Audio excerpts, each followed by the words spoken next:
दोस्तों, जनमंच में एक बार फिर से आपका स्वागत है। और जो हम अलग अलग सीरीज बना रहे हैं कि किस प्रकार से गांव की बहुमत जाति अलग अलग गांव में अलग अलग जाति बहुमत में हो सकती है, उन बहुमत जातियों ने गांव की अल्पमत में रहने वाली दलित जातियों पे या पिछड़ों पे जिस प्रकार से सामाजिक बहिष्कार किया, और सामाजिक बहिष्कार का जो बर्बर रूप था कि वो आर्थिक तौर पे और मानसिक तौर पे उस परिवार को और उस पूरे ही समाज को तोड़ देता था। और दूसरे जो लोग थे उनमें भी एक डर पैदा करता था कि आज जिस प्रकार से इनको हम तोड़ रहे हैं आर्थिक तौर पे, ऐसे ही हम आपको भी तोड़ सकते हैं। और ये एक पैरेलल गांव की एक सत्ता थी, सामंती सत्ता, और वो सामंती सत्ता कितनी क्रूर हो सकती थी वो हमने अलग अलग वीडियो में भी आपको दिखाया है। और आज हमारे साथ मास्टर जी विनोद सिला है, जो शिक्षा जगत से जुड़े हुए हैं। गांव भाटोल है, 80 से 15 किलोमीटर की दूरी पे भाटोल रांगनान और भाटोल जाटान है। तो भाटोल जाटान से मास्टर जी है, इनसे हम एक बार जानना चाहेंगे कि इनके गांव में भी कुछ ऐसी घटनाएं अलग अलग टाइम पे हुई है, तो उन घटनाओं के बारे में इनका क्या मानना है। तो सर, आपका क्या कहना है कि आपके भी वहां कुछ घटनाएं हुई? घटनाएं होती रही हैं, मेरे गांव में नहीं, मेरे परिवार ने भी फेस करनी पड़ी है ऐसी घटनाएं। सन 1964-65 के आसपास की बात है, जब पंचायत ने मेरे गांव का, मेरे परिवार का, मेरे दादाजी का भी सामाजिक बहिष्कार किया था। गांव में उसको सामाजिक बहिष्कार नहीं, हुक्का पानी बंद कहा जाता है। हुक्का पानी बंद मेरे परिवार का भी हुआ था। तो क्या कारण था कि आपके परिवार का गांव ने हुक्का पानी बंद कर दिया? मेरे गांव में नाई समाज के परिवार रहते हैं। लगभग सभी नाई परिवारों के पास जमीन है अपनी, जिसमें वो जमींदारा करते हैं। लेकिन वर्ण व्यवस्था के तहत ऐसी व्यवस्था की गई थी, जाट ब्राह्मण बनिया परिवार में किसी के यहाँ शादी होती थी तो जो नाई और उसकी पत्नी को उस शादी के कार्यक्रम में बर्तन धोने पड़ते थे, बर्तन मांजने पड़ते थे। और लड़के की शादी होती थी, नाई के बेटे ने उस लड़के का सहायक बनके, असिस्टेंट बनके उसके साथ रहना पड़ता था, उसके सुख दुख का ख्याल रखना पड़ता था। अगर जाट ब्राह्मण बनिया परिवार में लड़की की शादी होती थी तो नाई की लड़की को उस शादी वाली लड़की के साथ उसका सहायक के तौर पे रहना पड़ता था। उसको सिंगारना, चोटी मिट्टी करना, वो सारा काम नाई की लड़की का होता था। और लड़के की शादी तो नाई के लड़के का काम है। लड़के की शादी में नाई के लड़के का, लड़की की शादी में नाई की लड़की का काम होता था। और यहीं तक नहीं, लड़की की शादी के बाद लड़की जब ससुराल जाती थी, नाई की लड़की को उस लड़के के साथ अगले घर भी, ससुराल में भी जाना पड़ता था।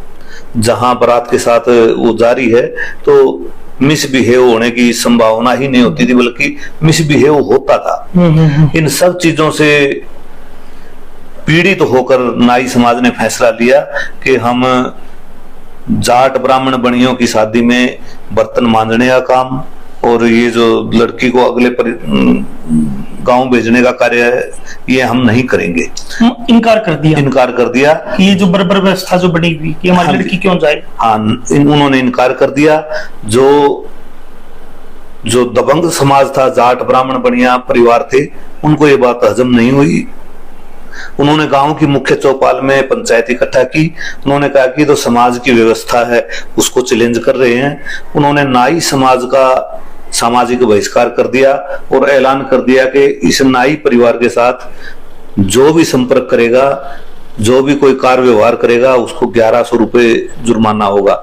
1964-65 में 1100 रुपए बहुत अधिक होते थे, आज के 11 लाख के बराबर होते होंगे, इससे ज्यादा भी हो सकते हैं। और ये वो दौर है जब भारत का पहला कार्यवाहक प्रधानमंत्री नाई समाज से बन चुका था, जवाहरलाल नेहरू की डेथ के बाद। हाँ जी, हाँ जी। ये वो दौर है कि एक तरफ तो प्रधानमंत्री नाई समाज से बन चुका है, लेकिन गांव में वो बर्बर हालात, अभी गांव में बर्बर हालात थे।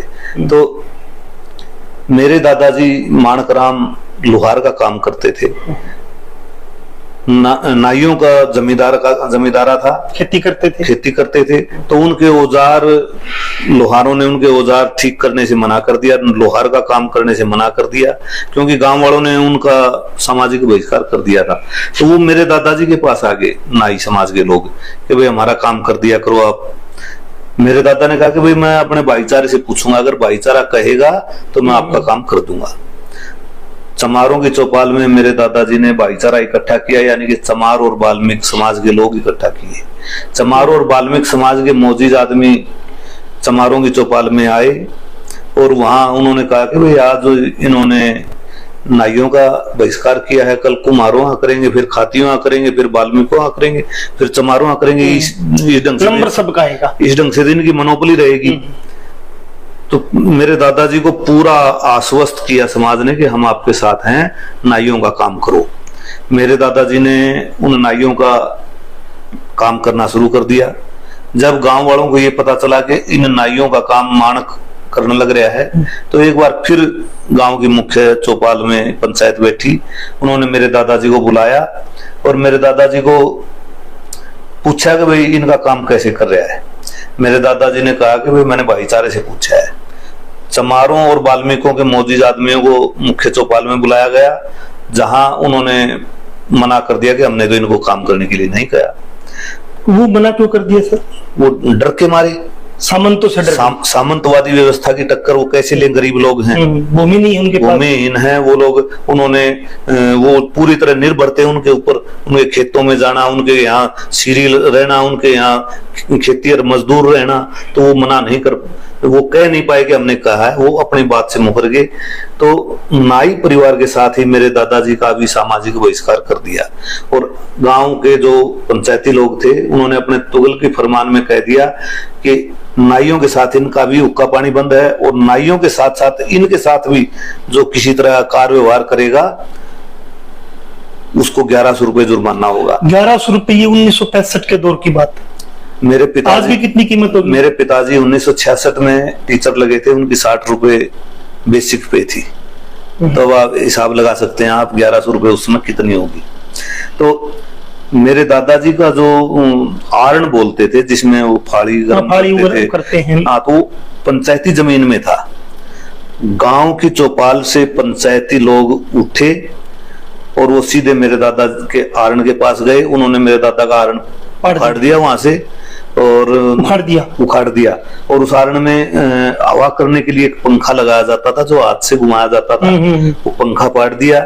मेरे दादाजी वो पंखा उठा के अपने घेर में ले आए, अपने घर में ले आए। जैसे आज की सरकार बुलडोजर चलाती है, ठीक वही, इसी के ऊपर ठीक वही काम हुआ था कि जो भी सरकार के खिलाफ बोलता है उसके खिलाफ बुलडोजर चला जाता है, ठीक, और मकान तोड़ दिया जाता है। ऐसे उस आरण को तोड़ दिया गया, उस आरण को तोड़ दिया। मेरे दादाजी वो पंखा उठा के अपने प्लाट में ले आए। प्लाट में उन्होंने अपना आरण बनाया और अपने घर में अपना काम करने लगे और बड़े बुरे दौर से गुजरना पड़ा मेरे परिवार को। 1-2 दिन बाद मेरे जो सब में बड़े दादाजी थे मोलू राम, उनका बेटा यानी कि मेरे ताऊ जी फूल कुमार की किसी जाट परिवार के साथ कोई कहा सुनी होगी। फिर पंचायत बैठी, फिर मेरे दादा और उनके 5 भाई यानी कि मेरे दादा 6 भाई थे, 6 भाइयों का फिर से हुक्का पानी बंद करने का ऐलान कर दिया, जिनमें 3 दादा मेरे जाट परिवारों जमींदारों के यहाँ सीरी थे, उनसे उनका सिर छुटा लिया गया। बीच में जो सिर छुटा लिया, कोई हिसाब किताब नहीं किया जो उन्होंने काम किया हुआ था? हिसाब किताब किया या नहीं किया उस बारे में तो मेरे को जानकारी नहीं, क्योंकि मेरा जन्म बाद का है। मैंने जो दादाजी ने बात बताई, जो पिताजी ने बात बताई, वो बातें मैं आपके साथ साझी कर रहा हूं। तो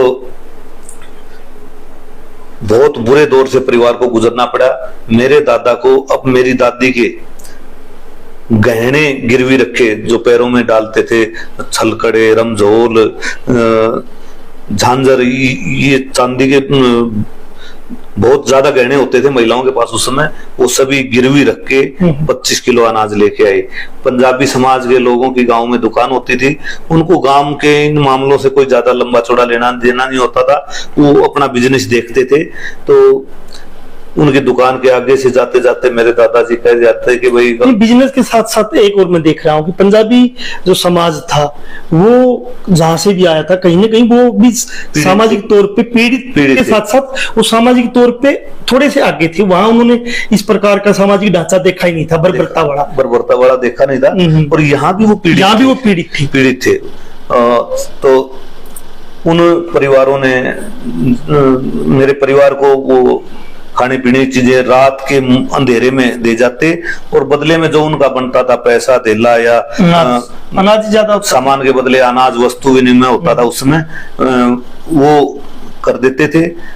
इस तरह के बुरे दौर से मेरे परिवार को गुजरना पड़ा। तो ये कब तक चला ये सामाजिक ये बहिष्कार?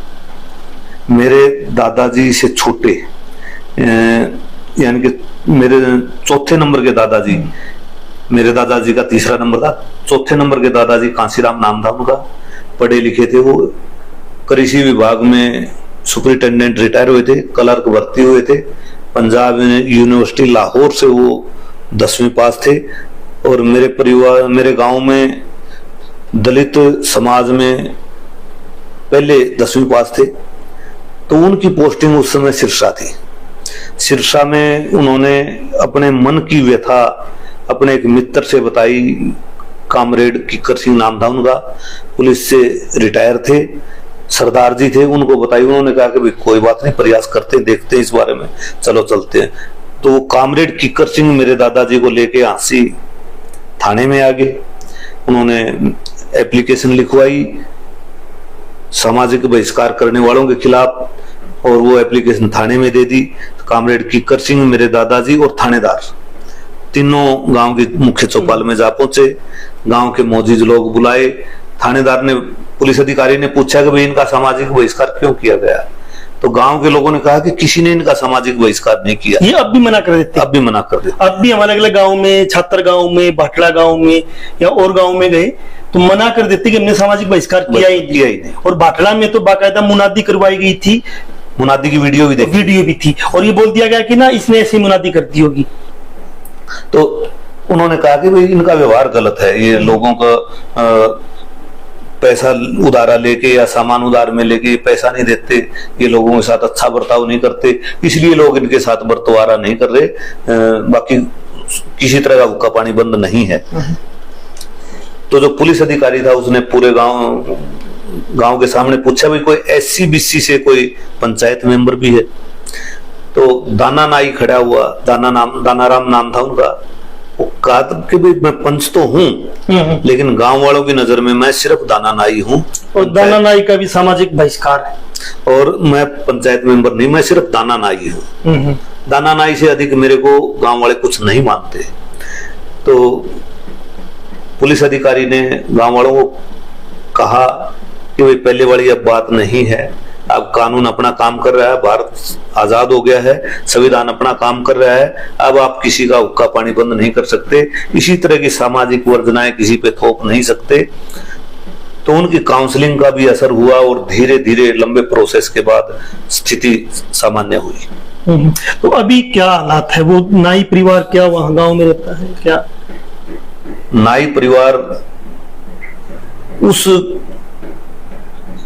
समय के थोड़ा सा बाद ही गांव छोड़ गया, और वो राजस्थान में छानी बड़ी, नौर बादरा के पास छानी बड़ी रहने लगे, और अब भी वहीं रह रहे हैं। और आपका परिवार? अभी मेरा परिवार गांव में रहता है। मेरे दादा 6 भाई थे, 6 के आगे मेरे चाचे ताऊ, उनका परिवार सब के सब गांव में ही रह रहे हैं। तो आप देख सकते हो कि सामंती पंचायतों का जो वर्चस्व था, और उस वर्चस्व ने जिस प्रकार से फरमान सुनाए, और उस फरमान के कारण गांव की खासकर दलित बिरादरियां आर्थिक तौर पे उजड़ गई, उनको तोड़ दिया गया, और बहुत जगह तो गांव छोड़ के चले गए। और ये एक गांव की घटना नहीं है, लगभग देशवाड़ी जो ये पूरा इलाका है, इसके ऐसा कोई गांव नहीं होगा जब किसी का पूरे समाज का सामाजिक बहिष्कार न किया हो। और सामाजिक बहिष्कार का मतलब है आर्थिक तौर पे उनको सबक सिखाना, और सामाजिक तौर पे उनको तोड़ना। ये सब अलग अलग गांव की कहानियां हैं। हम कोशिश कर रहे हैं कि ये जो बर्बरता की कहानियां हैं, सामंती सोच की बर्बरता की कहानियां हैं, वो आपके सामने ला सकें। लेकिन उससे दुर्भाग्यपूर्ण ये है कि यहाँ पे मिर्चपुर हुआ, यहाँ पे बघाना हुआ, गोहाना हुआ, दुलीना हुआ, जहां बस्तियां जला दी गई, गांव के लोगों बस्तियों पे हमले किए गए, लेकिन कभी भी किसी ने गलती नहीं मानी कि हमारे पूर्वजों ने गलतियां की है। या वर्तमान में जहां ये सब हो रहा बर्बरता, कि वर्तमान में वो किसान जातियां गलती माने कि हमारे लोगों ने गलत किया है और इस गलत के खिलाफ हम लड़ेंगे। बाटला में भी हमने देखा है और अभी किसान आंदोलन के बाद छात्रगांव में भी हमने देखा है, एक भी किसान संगठन कोई उस तरीके से नहीं आया कि जो मजदूर किसान एकता की बात करता था, मजदूर किसान भाईचारे की बात करता था, लेकिन सामाजिक बहिष्कार की जहां बात आई तो वो लगभग किसान संगठन अपने जाति के साथ खड़े हो जाते हैं और उसी सामंती विचारधारा का और उसी सामंती अदालतों का पक्षधर बन जाते हैं। जर्मन के साथ अपने नई अपडेट के साथ फिर आते हैं।